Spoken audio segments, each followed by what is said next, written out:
మన రాష్ట్ర రాజకీయాలు ఎంత ఘోరంగా మారిపోతున్నాయంటే అంత ఘోరంగా మారిపోతున్నాయి. ఎందుకంటే రాజ్యసభ ఎంపీల లిస్ట్ అనౌన్స్ చేశారండి ఈ రోజు. దాంట్లో భాష్యం రామకృష్ణ గారి పేరు వచ్చింది. అసలు నాకు అర్థం కావట్లేదు, భాష్యం రామకృష్ణ గారు ఏం ఉద్ధరించారండి, ఏం సమాజ సేవ చేశారండి? అమ్ముకోవడం వల్ల, చదువు అమ్ముకోవడం వల్ల, విద్యను అమ్ముకోవడం వల్ల ఏమైనా ఫ్రీ ఎడ్యుకేషన్ స్పాన్సర్ చేశారా? లేకపోతే ప్రభుత్వానికి ముడుపులు ఇచ్చారా? సీఎం గారికి ముడుపులు ఇచ్చారా? విద్యాశాఖ మంత్రి గారికి ముడుపులు ఇచ్చారా? డిప్యూటీ సీఎం గారికి ముడుపులు ఇచ్చారా? దేనికండి అతను రాజ్యసభకు పంపించారు? పెద్దల సభ అంటే డబ్బులు ఉన్న వాళ్ళందరూ పెద్దలేనా? చదువుకున్న యువత ఎంతమంది లేరు? చదువుకున్న యువత, చదువుకున్న వాళ్ళలో పిహెచ్డీలు చేసి, పీజీలు చేసి ఉన్న వాళ్ళు ఎంతమంది ఉన్నారు? మేధావులు అనేక మంది ఉన్నారు. ఏం వాళ్ళల్లో ఎవరు పంపించాలని లేదండి. అర్బన్ డెవలప్మెంట్ మంత్రి నారాయణ, అతను ఒక నారాయణ స్కూల్ ఫౌండరు, ఇతనేమో భాషన్ స్కూల్ ఫౌండరు, ఇంకా చైతన్య స్కూల్ ఫౌండర్ కి ఏమి ఇవ్వట్లేదా? ఇంకేమన్నా సాధన స్కూల్, పిండాకూర్ స్కూల్ ఫౌండర్స్ ఎవరైనా ఉన్నారా? అలాంటి వాళ్ళందరికీ కట్టబెట్టండి సార్ పదవులు. కట్టబెడితే అందరం చప్పట్లు కొడతాం కూర్చుని. ఇవి తప్పు కనిపించట్లేదా? నేను అడిగితే అందరూ వచ్చేసి ఒక నలుగురు బ్యాచ్ అని పెట్టుకుంటారు బూతులు మాట్లాడడానికి. ఎందుకంటే వాళ్ళ సంస్కారం అది. అమ్మల్ని అయ్యల్ని తిట్టిచ్చే బ్యాచ్ అని పెట్టుకుంటారు. ఎందుకంటే వాళ్ళ ఇంట్లో వాళ్ళ అమ్మలో అయ్యలో అలాగే ఉంటారు కాబట్టి నన్ను అనడానికి ముందుకొస్తుంటారు. సిగ్గు లేదు. ఏ రకంగా భాషను ఫౌండర్ కి ఇచ్చారు sir? MP Rajya Sabha MP ticket ఏ రకంగా ఇస్తారు సార్? అంటే పార్టీ మీదంటే ఇది ప్రజాస్వామ్యం కాదా? పార్టీ మీద కాబట్టి ఇస్తున్నారా? రాజ్యసభకి నిజంగా ఏమన్నా సేవ చేసిన వాళ్ళు, అలాంటి వాళ్ళు, గొప్ప ఉన్నతమైన వ్యక్తిత్వం ఉన్నవాళ్ళు, అతను ఏమన్నా ఉన్నతమైన వ్యక్తిత్వం ఉన్నవాడా?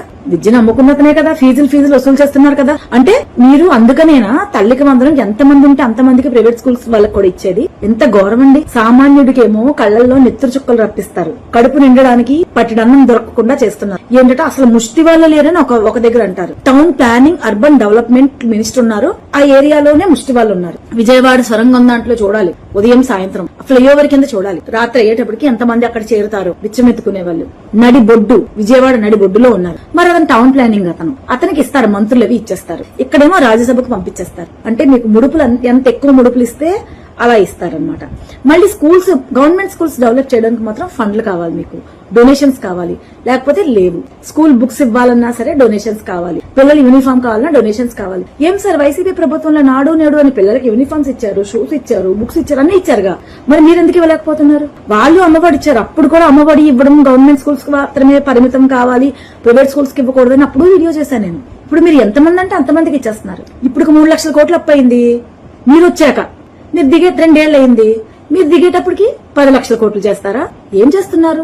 డెవలప్మెంట్ ఒక పక్కన అంటాడు నది మీదే, అక్కడేమో విజయవాడ నుంచి అవనిగడ్డ వెళ్లే రోడ్డు, అదేం రోడ్డు అంటే కరకట్ట రోడ్డు. ఆ కరకట్ట రోడ్డుకి దిగానా లేదు, జంపింగ్లు దారుణం. కరకట్ట రోడ్డు 65 కిలోమీటర్లు అయితే అవనిగడ్డకి విజయవాడ నుంచి 3 గంటలు పడుతుంది దాంట్లో ప్రయాణం చేయాలంటే.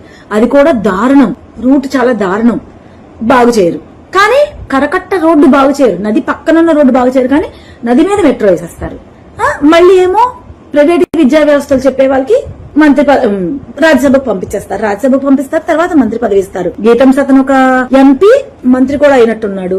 నాకు అంత ఐడియా లేదు, ఎందుకంటే ఇలాంటి పట్టించుకోను అసలు. గీతం సతన్ ఒక ఎంపీ, అతనికి భూములు కట్టబెట్టేస్తారు. మళ్ళీ ఏంటంటే విశాఖపట్నం సాగర్ తీరంలో మందు షాపులు అమ్ముతారు, మందు షాపులు పెడతారు, బార్ షాపులు పెడతారు. అక్కడే తాగండి, ఊగండి, అక్కడే సముద్రంలో మునగండి అని. సరిపోవట్లేదు ఆదాయం. మద్యం బాటిల్స్ పెంచడానికి, ఈ దుకాణాలు తెరవడానికి మీ దగ్గర డబ్బులు ఉంటాయి, ప్రభుత్వం ఖజానాలోకి వస్తాయి కదా. ప్రభుత్వాలు తిరగడానికి యోగా డే అని చెప్పి, సైకిల్ రేసింగ్ అని చెప్పి, బ్యాటరీ సైకిల్ ఒకటి పట్టుకుని అదేదో తొక్కేసినట్టు బిల్డప్ ఇచ్చుకుంటూ చేస్తారు కదా. సాగర్ తీరంలో అతనేమో 3 రాజధానులు అంటే, ఎక్కడైనా సరే రాజధానులు 3 పెడితే డెవలప్మెంట్ అవడం గురించి పెడతారు. ఆ ఏరియా డెవలప్ అవ్వాలి, ఈ ఏరియా డెవలప్ అవ్వాలి, ఆ ఏరియా డెవలప్ అవ్వాలి. 3 రాజధానులు తప్పు అన్నారు. మరి మీరేం చేస్తున్నారు? మీరు అనట్లేదు అంతే.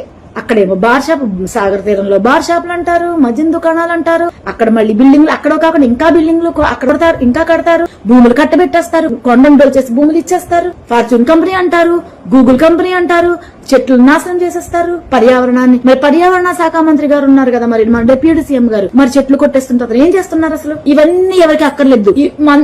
ఏదన్నా టికెట్లు ఇవ్వాలి అనుకుంటే ఈ రోజు భాష్యం అతనికి ఇచ్చేశారు, నారాయణ అతను ఒకరు, గీతమ్మ అతను ఒకరు, ఇలాగే ఉంటారు. మనకి విద్యని అమ్ముకునేవాడే, వైద్యాన్ని అమ్ముకునేవాడు, విద్యను అమ్ముకునేవాడే. ప్రభుత్వ పరంలో ఉండాలి విద్యా వైద్యం, ఎందుకంటే అందరికీ అందాలి కాబట్టి విద్యా వైద్యం. కానీ ప్రైవేట్ వాళ్ళకే మనం పెద్ద పెట్టేస్తాం. కొంచెమైనా ఆలోచన ఉండాలి. 11 సీట్లే అన్నారు కదా సార్ వాళ్ళని, 11 సీట్లు డిఎస్సీలకు పరిమితం ఎందుకయ్యారో తెలుసా? డిఎస్సీ ఇవ్వలేదు కాబట్టి మాకు నిరుద్యోగులందరూ కలిపి అలా చేస్తారు. ఇప్పుడు మీరు డిఎస్సీ ఇచ్చి అదేంటో వింత, అదే రోజు జూలై 7వ నెలలో పుట్టింది 1 జూలై 2025 ఆమెకంట స్పోర్ట్స్ కోటా ఉద్యోగం అంట. మరి 1 సంవత్సరం కూడా లేదు కదా పుట్టి, అప్పుడే డిగ్రీలు ఎలా చేసింది? సరే తప్పు పట్టింది సర్టిఫికెట్ లో అనుకుందాం. మరి అధికారులు వెరిఫికేషన్ చేసే వాళ్ళు కళ్ళు దొబ్బేశాయా? నేను ఇలా మాట్లాడితే నాకు మెసేజ్లు పెట్టడానికి కుక్క జాతి తయారైపోతాయి. కుక్కలు కూడా ఏమండి అన్నం పెడితే విశ్వాసంగా ఉంటాయి.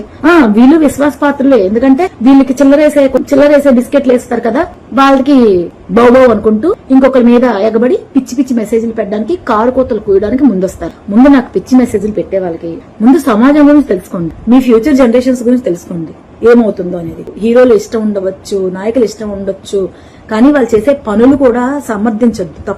తప్పుని తప్పు అని మాట్లాడలేనప్పుడు ఇంకెందుకు సార్ జన్మ? ఇంకెందుకు జన్మ?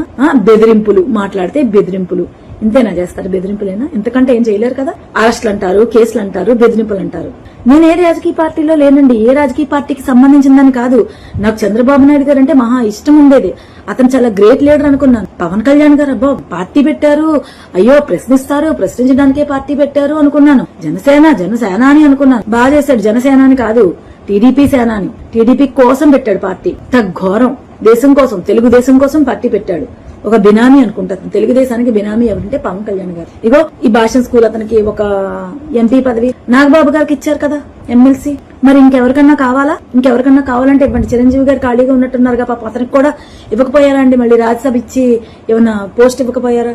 లేదా ఇంకెవరైనా పవన్ కళ్యాణ్ గారు చుట్టాలు ఎవరైనా ఉన్నారేమో వాళ్ళకి ఇవ్వండి, లేదా వాళ్ళ భార్యకి ఇవ్వండి. వాళ్ళ అబ్బాయికి ఇంకా ఈ వయసు నిండినట్టు లేదు, వయసు నిండిపోతే వాళ్ళకి కూడా ఇవ్వండి. ఎందుకు?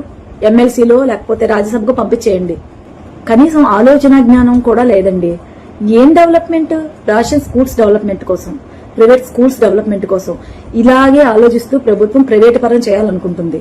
మీకు తల్లికి వందనం ఎంతమంది ఉన్నా వేసినా మీకు వేసేది మహా అయితే 13,000 14,000 వస్తాయి.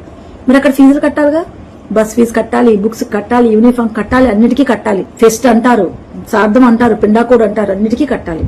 కట్టండి. ప్రభుత్వ పరంలో ఉంచొద్దు. ఎందుకంటే టీచర్ పోస్టులు ఇవ్వాలి, మరి వాళ్ళకి జీతాలు ఇవ్వాలంటే ఇబ్బంది కదా. అందుకని అమ్మఒడి తల్లికి వందనం అని ఇచ్చేస్తారు.